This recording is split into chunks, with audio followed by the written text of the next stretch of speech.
Penyakit cikungunya melanda 3 desa di Kabupaten Magetan. Sepanjang 2023 sudah ada puluhan kasus yang ditemukan oleh Dinas Kesehatan setempat. Fogging kini digencarkan di wilayah yang menjadi pusat persebaran penyakit ini. Bulan Januari lalu ditemukan sebanyak 54 kasus cikungunya di daerah setempat. Sebanyak 19 kasus ditemukan di Desa Baron dan di Kepolorejo. Sementara 16 kasus ditemukan di Desa Candirejo. Memasuki bulan Februari dilaporkan ada 19 kasus baru di Desa Baron. Warga meminta dilakukan fogging di lingkungan setempat guna menekan persebaran penyakit ini. Sukarmi, salah seorang warga Desa Baron, mengaku dia dan suaminya sempat kesulitan berjalan lantaran terjangkit cikungunya. Rasa sakit yang dia rasakan begitu menusuk tulang persendian. Kakinya sakit, ngetok-ngetok balung-balung pinggang itu, terus adem panas.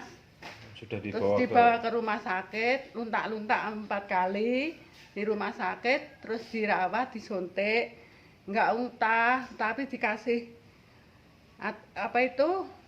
nanti kalau kembali sini Pak, ini suratnya. Satu rumah berapa orang yang sakit kena cikungunya? 2 orang sama ibu itu 1 minggu. Tapi ya sudah disuntik 4 kali, sudah sembuh, terus kerja di Wahyudi di rumah sakit. Maraknya kasus cikungunya memantik atensi Ketua DPRD Magetan Sujatno. Pada Senin dia meninjau lokasi fogging dan menyempatkan berdialog dengan warga setempat. Menyaksikan pelaksanaan fogging karena di Desa Baron ini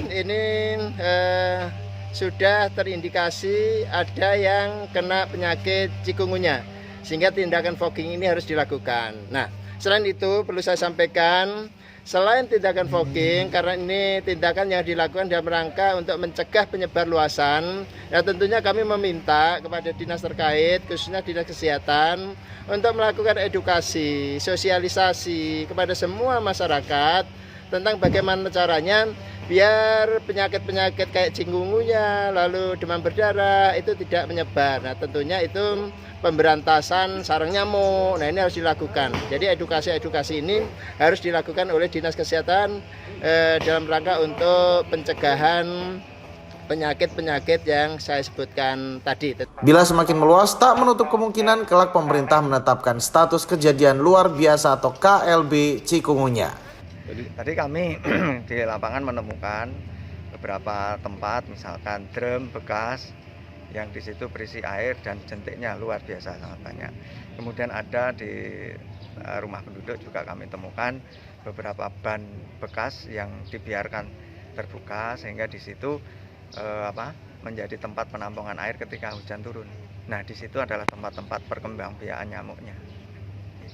Upaya apa untuk Dinkes untuk mengatasi demam berdarah ini? Kalau untuk Dinkes, kewajibannya adalah melakukan fogging manakala ada kasus, kemudian dari hasil penyelidikan epidemiologi memang ditemukan adanya kasus. Maka kemudian kami melakukan fogging. Untuk apa? Untuk menghentikan penyebarannya. Tapi untuk fogging ini yang mati hanya nyamuk dewasa. Ya. PSN adalah salah satu cara yang paling efektif dan itu harus dilakukan secara kontinu oleh masyarakat. Berupa apa? Bagaimana masyarakat bisa membersihkan sarang-sarang tempat perindukan nyamuk itu, tempat nyamuk berkembang biak. Dan itu tidak bisa hanya sekali, misalkan ada kasus kemudian dilakukan selesai, tidak, itu harus berlangsung terus-menerus. Penyakit cikungunya diketahui juga disebabkan oleh gigitan nyamuk Aedes aegypti atau Aedes albopictus. Selain melalui fogging, upaya menekan kasus cikungunya juga dapat dilakukan dengan pemberantasan sarang nyamuk.